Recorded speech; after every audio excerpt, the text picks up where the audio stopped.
اللهم صل صلاة كاملة وسلم سلاما تاما على نبي تنحل به العقد وتنفرج به الكرب وتقضى به الحوائج وتنال به الرغائب وحسن الخواتيم ويستسقى الغمام بوجهه الكريم وعلى آله.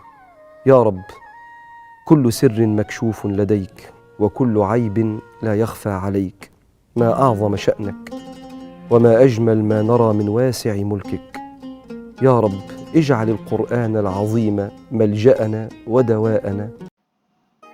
يا صباح الخير، يا صباح النور، يا صباح الرضا عليكم يا رب. النهاردة هنعمل طريقة كبدة فراخ بطريقة كويسة جدا، وهقولك الكبدة بتتنضف ازاي. بس لو أول مرة تشوفوا قناتي ما تنسوش تعملوا اشتراك ولايك وشير لو عجبك الفيديو. بنجيب الكبدة كده بنقطعها كده بالنص عشان نطلع التجمعات الدموية منها، ده القلب. وبعد كده الكبدة بقى بنقطعها شرايح، وبعد كده بقى امسك بوله. ببص زي ما انت شايفه الحاجات السوداء اللي بتطلع دي اللي هي التجمعات الدمويه اللي جوه الكبده، دي اللي احنا بنشيلها. وبعد كده بقى ايه، بنجيب بوله نحط فيها شويه ميه واحط فيها الكبده، واحط بقى شويه ليمون او مثلا معلقتين خل، يا ليمون يا خل يعني، بس ما نحطش الاتنين عشان الكبده ما تتهريش. ما نحطش الحاجه مباشره كده فوق الكبده، لا، في ميه.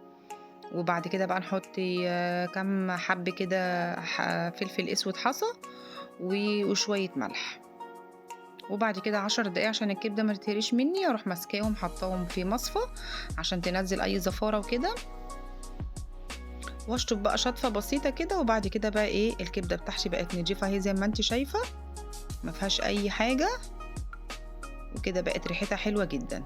نزلت بيها بقى كده على معلقة زبدة، مش هقلبها عشان ما تنزلش بقى ايه مية. اول ما نشفت معايا كده نزلت ايه بنص معلقة توم، وبعد كده بقى ايه ابتدي اقلب بقى الكبده كده بنص معلقه الثوم، تبقى ريحتها جميله جدا. وبعد كده هنزل بالبصل بتاعي. حابه انت بقى تزودي الوجبه ديت مثلا بطاطس، طماطم، هتزودي مثلا الوجبه دي بقى هنزود. انا النهارده كنت عامله بصل وفلفل بس. حابه انت بقى تزودي البطاطس هنحطها بعد البصل، عشان بعد البصل على طول نقطع 2 بطاطس كده مكعبات صغيرين جدا. وبعد ما نحط البصل زي ما انت شايفه نحط البطاطس عشان ميه البصل هتروح مسويه ايه البطاطس معايا. وبعد كده اروح حاطه 2 طماطم برضو او 3 حسب ما انت بقى ما عايزه. وبعد كده بقى الطماطم مع البطاطس كل ده هينزل ميه، هيسوي نفسه بنفسه، مش هنحط ميه خالص. هي الميه بتاعت الطماطم مع ميه البصل هيسووا البطاطس بتاعتي.